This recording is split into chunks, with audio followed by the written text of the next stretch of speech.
सालों पहले एक नगर में कुसुम नाम का एक आदमी रहता था। वो राजा की सेना में एक सिपाही था। भले ही वह ज्यादा नहीं कमा पाता था, लेकिन वह बहुत ही ईमानदार था। एक दिन वह जंगल में बहती एक नदी से पानी पी रहा था। वह जैसे ही पानी पीने के लिए बैठा, उसकी तलवार गलती से नीचे नदी में गिर गई। वह पानी में उतरकर अपनी तलवार ढूंढने लगा। उसे लगा था कि नदी में ज्यादा गहराई में नहीं गिरी होगी और ढूंढने पर मिल जाएगी। वास्तव में ऐसा कुछ हुआ नहीं, क्योंकि उसकी तलवार सीधा नीचे नदी में जा गिरी थी। वो नदी काफी गहरी और तेज बहाव वाली थी। आधे से 1 घंटे तक जब उसे लगने लगा कि अब तलवार नहीं मिलेगी, इससे वो काफी दुखी हो गया, क्योंकि उसके पास इतने पैसे भी नहीं है कि वो नई कुल्हाड़ी खरीद सके। अब वो अपनी स्थिति पर नदी किनारे बैठे बैठे रोने लगा। उसकी आवाज सुनकर वहां नदी देवता आ गए। उन्होंने पूछा, क्या हो गया, तुम इतना क्यों रो रहे हो? कुछ खो दिया है क्या तुमने इस नदी में? नदी के देवता के सवाल सुनते ही सिपाही ने उन्हें अपनी तलवार गिरने की कहानी सुना दी। नदी के देवता ने पूरी बात सुनते ही सिपाही की मदद करने की बात कही और वहां से चले गए। कुछ देर बाद नदी के देवता नदी से बाहर निकल कर आए और उन्होंने सिपाही से कहा कि मैं तुम्हारी तलवार लेकर आ गया हूँ। नदी के देवता की बातें सुनकर सिपाही के चेहरे पर मुस्कान आ गई।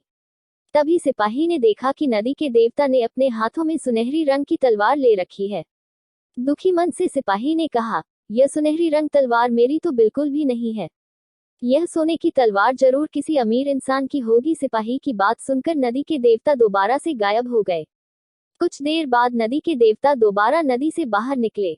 इस बार उनके हाथों में चांदी तलवार थी।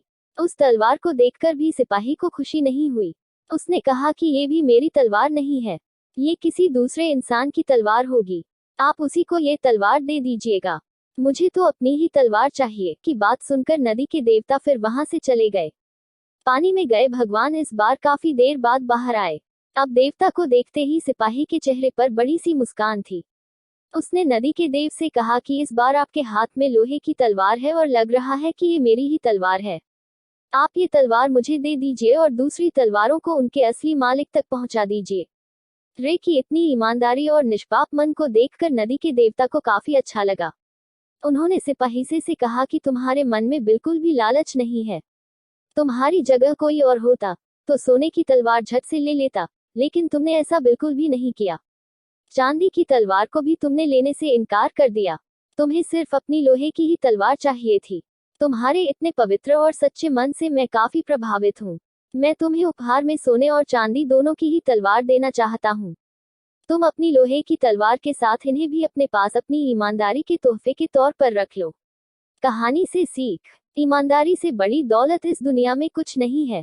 अच्छे ईमान वाले इंसान की चारों तरफ प्रशंसा होती है।